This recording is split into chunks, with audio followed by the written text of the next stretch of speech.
Hey drummers, how's it going? I'm Jeff Hen, and thanks for checking out this new video. I'm just kind of working on something new here. I've been doing it for, I don't know, 2 or 3 months, and I thought I would share with you with, again, with the hope that it kind of sparks your creativity and, gives you maybe some new options for improvising around the set. And so what I'm doing, or what I've been working on in the last while, is basically taking a 4-note grouping, like your kind of standard 2 on the hand, 2 on the bass drum. So just this. And basically playing that within a few different subdivisions underneath some swing time. And I kind of like this idea. It sounds, or it is a bit polyrhythmic, and there's a few benefits besides kind of gaining some new abilities to improvise around the set and be expressive. It's definitely working or helping me develop my coordination, and also technique again, and also just keeping track of timing. As some of this stuff can sound a little out there, you definitely need to work on your sense of where the pulse is, where you are in the bar, and all that typical stuff. Okay, so the first thing I'll do is I'll just, a lot of this, initially was based around quarter note triplets underneath swing time. So that is sometimes referred to as 6/4.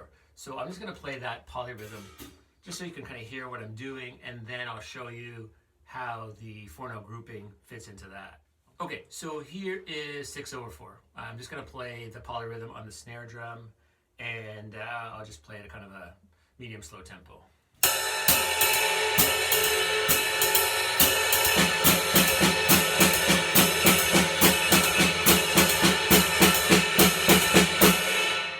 Or if I started right on the beat.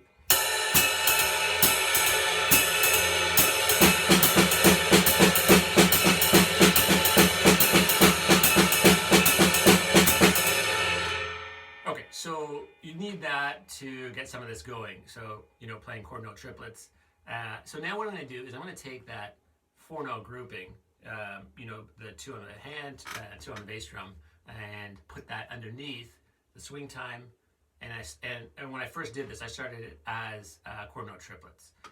I'll go into the other subdivisions after, but I'll just give you an idea of quarter note triplets and kind of the fun stuff you can do with that. Okay, so here we go.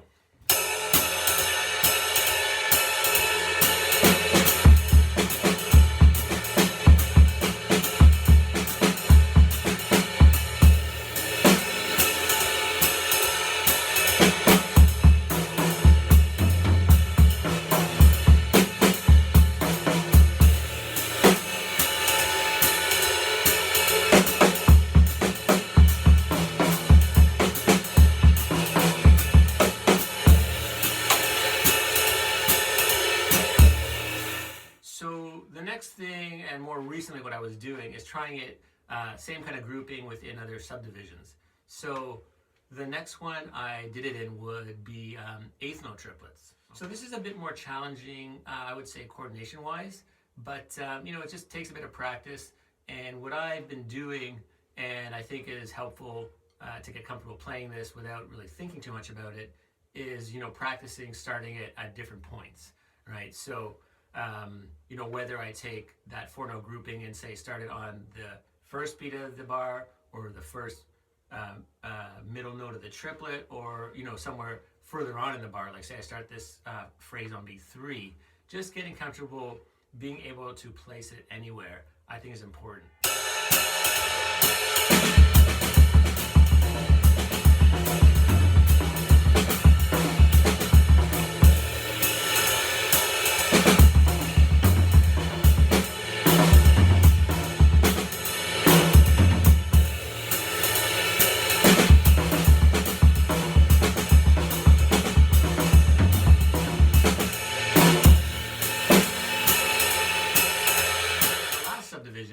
And definitely another fun one is playing this as just straight 16th notes underneath the swing time.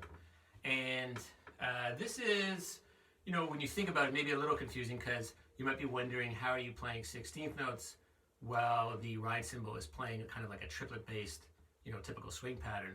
So what I'm doing is just slightly adjusting the ride cymbal rhythm so that everything lines up and it's kind of following the 16th note rhythm instead. So I'll just give you an idea. So I'll play the 4-note grouping, and I'll play it as 16th notes, straight 16th notes. Here we go.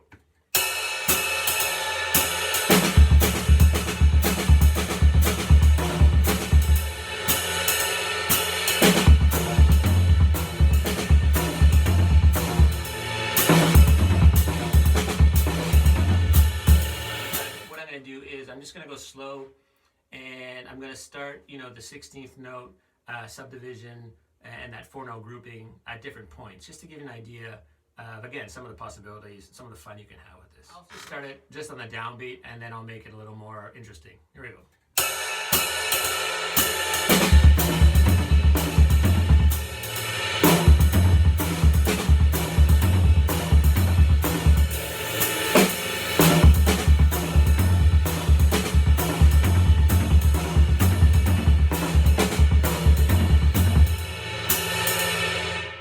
So I'll just play around and show you slowly what it sounds like if you play this 4-note grouping in 16th notes and start it at different points. Some of these are definitely a little trickier for me right now, but you can kind of hear what they sound like. So let's do, I'll start with the snare drum, followed right by the bass drum.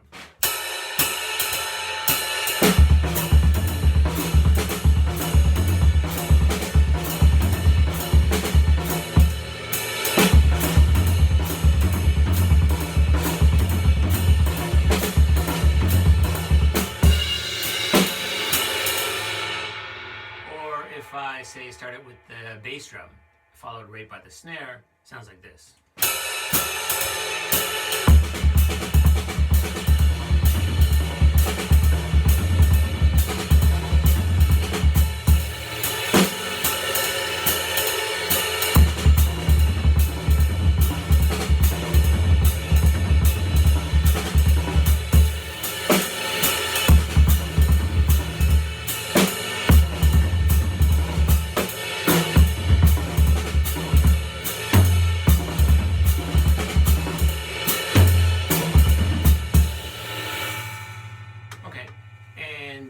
Let's see, what if I started right on the bass drum, like 2 bass drums?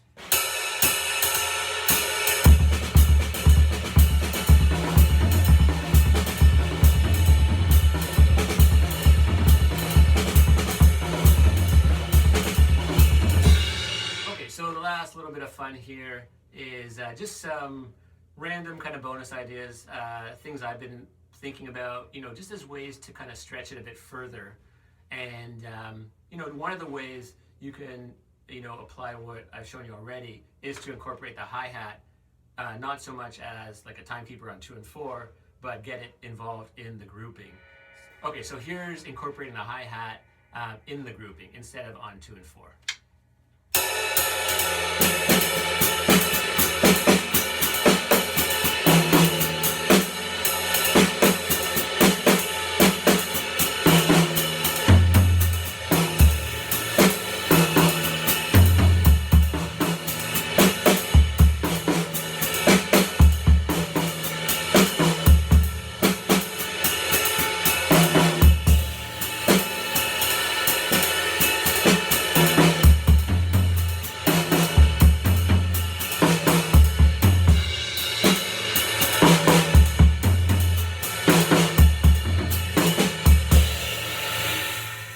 So that was 4-note triplets. You could do all the same things again, playing it as 8th-note triplets.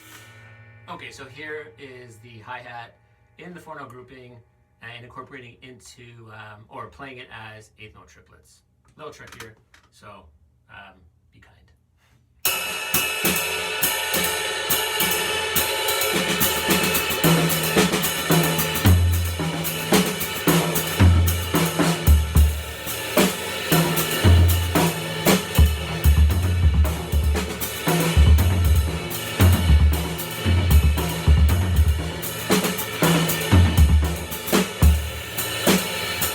so here's another bonus idea.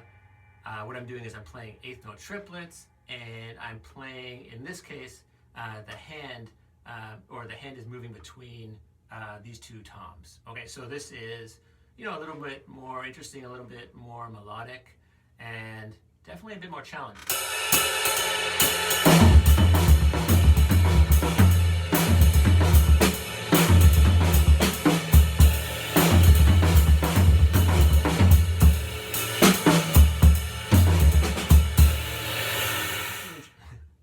So I hope you enjoyed the video, and hopefully some of the stuff I was playing sparks your creativity and offers you some new directions to go with. Maybe it's with jazz comping or in some soloing ideas.